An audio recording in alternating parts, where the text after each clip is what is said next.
welcome. This is the Essential Guide to Public Speaking and Presentation, and the first video, the top 5 public speaking blunders that will destroy your credibility. Let's get started.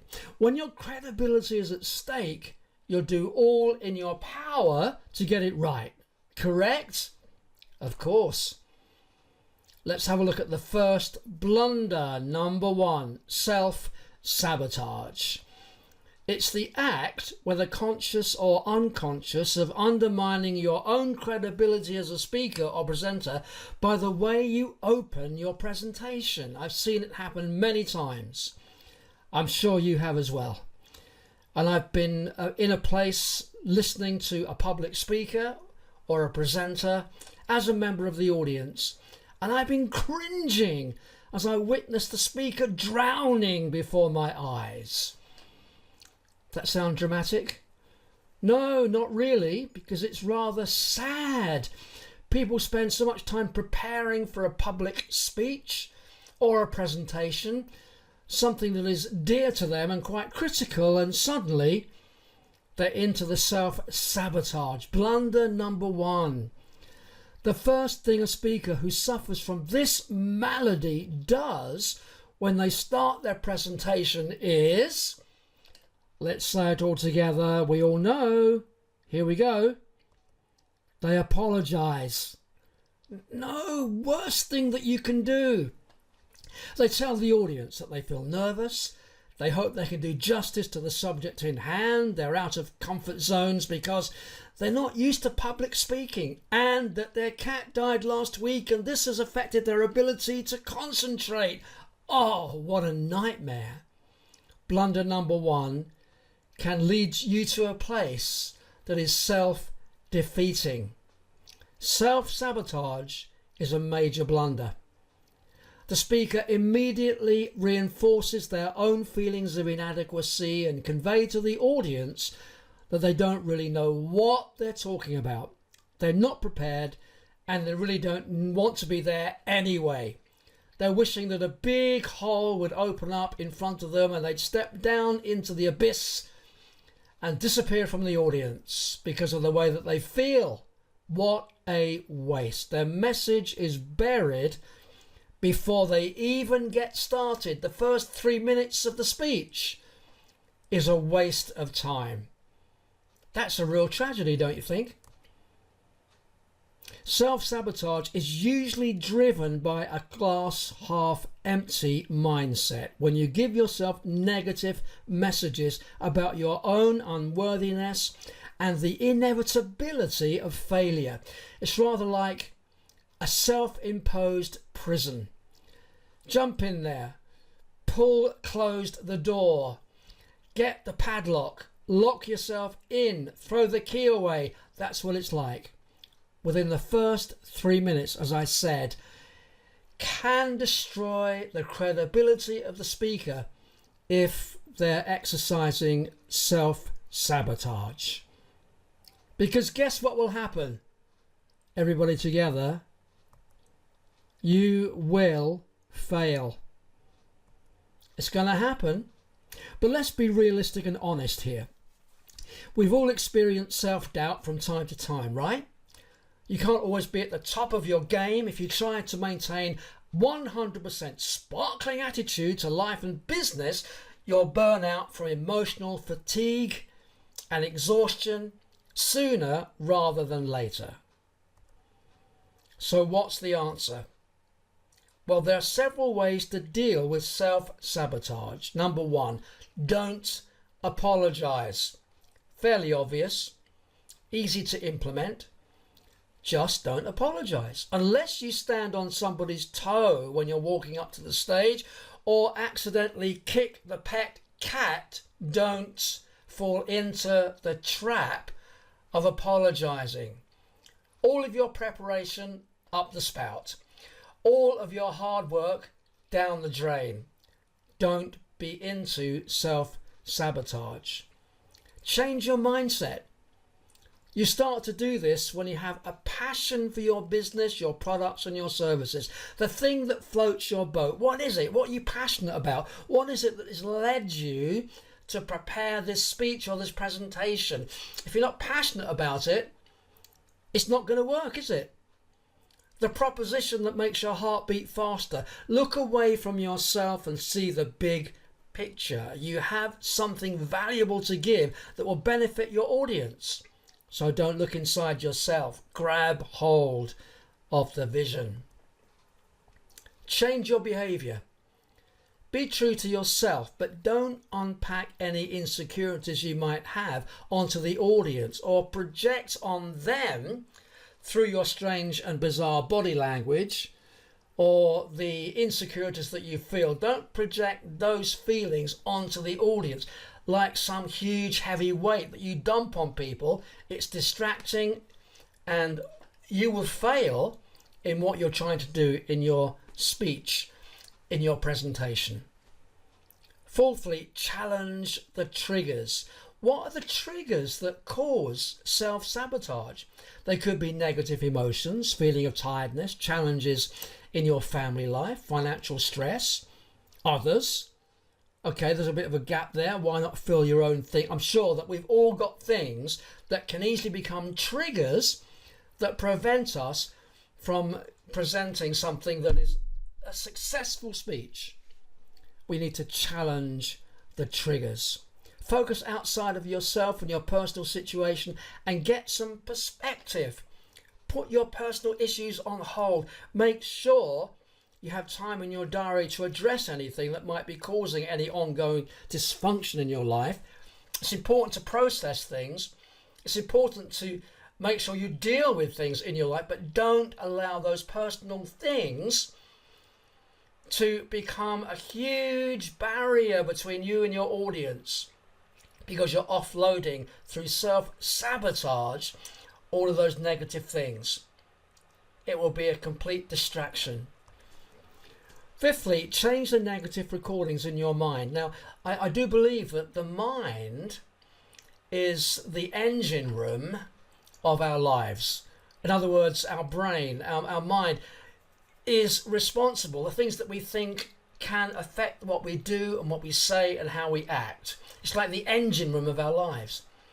And sometimes negative thoughts in our mind can disrupt how we communicate our message.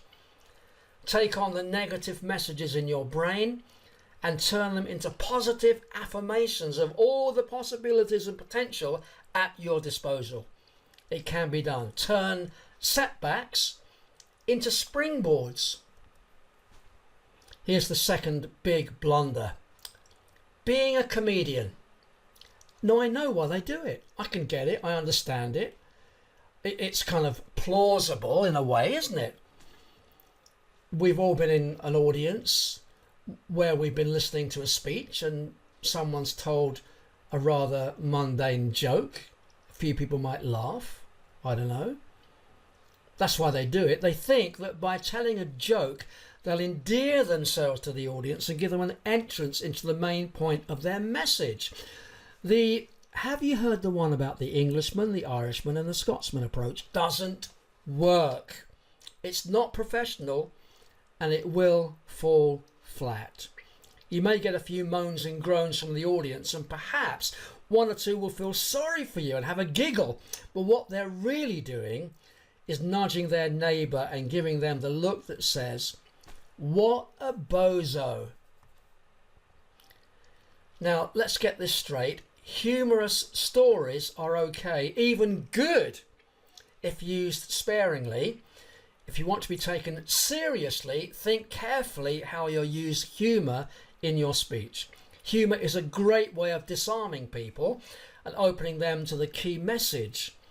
But you need to be sure you'll get the reaction that you expect. If you can recount a true story that has some humour attached, that will lend weight to your presentation, as long as it's on point and not totally irrelevant to the message. Humour is good. It can really work, but be very careful not to overdo it.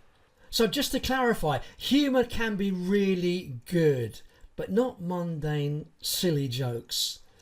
Telling silly jokes will not endear the audience to you. You will lose credibility if you just try and make people laugh for the sake of it. But humour with stories that are true, that really illustrate the point of your talk, that's what will work. So what's the answer to preventing a major crash through trying to be a comedian? Well, the answer is very simple. Don't tell jokes. Use humour that's on point and enhances your message, but don't try to be a clown. It won't impress anyone. Here's blunder number 3. Reading a script. One of the fastest ways to demotivate your audience and send them to sleep, especially if you've got the afternoon session, which is affectionately known as the graveyard slot, is to get out your nicely prepared speech and lay it carefully on the lectern, rustle 64 pages together and make sure they're in the right order, cough and splutter a little to clear your throat, and then launch into your reading session. Is that good? No way is it good. You'll have your audience running for the coffee machine and taking long loo breaks. They won't be riveted to your message, even if you think it's the most inspiring thing ever written since War and Peace. It's blunder number 3, reading a script. If you're hooked to a script, there are obvious dangers. First, the flow of your presentation will be disrupted. This happens when you're trying to read naturally and thoughtfully, but the reality is that you're likely to misfire on the flow of your words during the course of your presentation. Second, someone is bound to ask you an unscripted question. We've all faced it. You get the telephone call from someone trying to sell you something, and we all know that they're reading from a script. You've had it, I've had it, we've all had it. But then what happens when you and I ask an unscripted question of the caller? They either hang up because they don't know the answer, or there's a long pause. We caught them out. They have to have a script that they're reading out. And during the question and answer time at the end of a public meeting, which is what we often have after a presentation or a public speech, someone will put you on the spot. You need to have all the facts at your fingertips and be able to respond without using copious notes. Third, you will betray a lack of passion for your subject. If people see that you're reading a script, they'll get the impression that you haven't really grasped the subject and haven't got a passion for it at all. Tragic. So we ask the question, if I can't use a script, what can I do? 1. Prepare thoroughly. Make sure you've done your research and you have your facts straight. Second, write out your speech. When I prepare my speeches, I use a word processor because I find it quicker and easier to write using a keyboard. Some public speakers that I know sit in a coffee shop and write out their speech by hand. That's all fine. Whatever your preferred method is good, but make full notes when you're preparing. It's important. That research is really important. 3. Organise your words into a structure. I go into much more detail about useful memory triggers later in this course, but just to say that having a good structure with bullet points and headings will be a lifeline for you when you come to the rehearsal stage. The rehearsal. And later in this course I talk about the magic number, which is of course 3. More explanation coming up. Rehearse. Read out your script notes several times and then memorize the hooks. Just like in every good pop song, there are hook lines that become memorable and make the song a hit. So in every speech, there'll be hooks that you need to remember. These are sentences, these are headings, these form the main structure of your speech. And then hang the hooks on the line. Have the main structure of your talk in your head, then memorize the hooks, the section headings, the key points, visualize a washing line, and peg each hook on the line in the right order. And as you're giving the speech, think about the headlines, and if you rehearse this properly, the headlines will then open up each section to you. You'll be able to speak to the audience with eye contact and speak with authority because you've rehearsed it, and the hooks will help you to remember. So you speak using the headline hooks when it comes to the big day. There's nothing wrong with having full notes that you can refer to, especially if you have a lot of technical information to convey. But don't get trapped by them. Here's blunder number 4. Looking over their heads. Oh, have you been there, like me, in an audience watching the speaker? They don't even know that you're there. They're looking above your heads at 2 points at the end of the room or the conference hall. That is so not a good thing to do. It's a big blunder. When you're speaking, if you're focusing on the corners of the room in front of you and avoiding eye contact, you will lose your audience. For a start, they'll wonder what you're looking at and will be quite easily distracted. You know what it's like when you see someone or a group of people looking up into the sky. You have this incredible urge to stand with them and look up to see what they are staring at. Well, I do anyway, don't you? I want to find out what is it they're looking at. Maybe nothing, but they get my attention. I've heard about public speaking consultants advising just that. Why? Well, the reason they teach this apparently is because the speaker may be nervous, and by focusing on fixed points in the room or hall, they can concentrate on what they're saying and not be affected by the facial expressions of their audience. And I say to that, balderdash! It's the wrong thing to do. Eye contact is really important.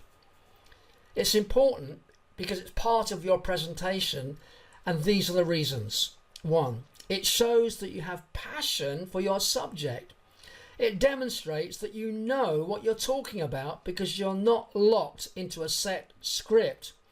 It gives you the liberty to respond naturally to the reactions you're getting from your audience. It demonstrates a degree of confidence that will be projected onto the audience, giving them the confidence in what you are saying. Eye contact is important. And then blunder number 5, dressing inappropriately. That's not the way it works. It's not professional. It's not good. It's important because if you didn't think about dress code, your audience will spend the whole time thinking, our speaker didn't think about dress code, or we feel slightly insulted, or that speaker can't be bothered. Dress code is really important. If you're giving a business speech, wear a suit and tie. Your image will speak to your audience before you do. You might get away with smart casual, but only if you know your audience and the business culture you're operating in. So do your homework, know your audience, dress appropriately. 5 big blunders. If you fall into the trap in any one of these areas, you will lose your credibility. As we go through this course on public speaking, we'll look at 1 or 2 other things as well that we need to watch out for, so that all the time and hard work spent by you in preparing your speech will not be a waste of time because you've fallen down this hole, but you'll be effective and you'll be able to go on that journey to the end of your speech where you'll give a very effective call to action, and people will respond to the visions and the dreams and the passion with which you portrayed that. They'll respond, and it will be a successful venture for you, and you'll be asked back to speak again. Well, I hope you enjoyed that video. In the next video, the power and potential of good public speaking. I'll see you then.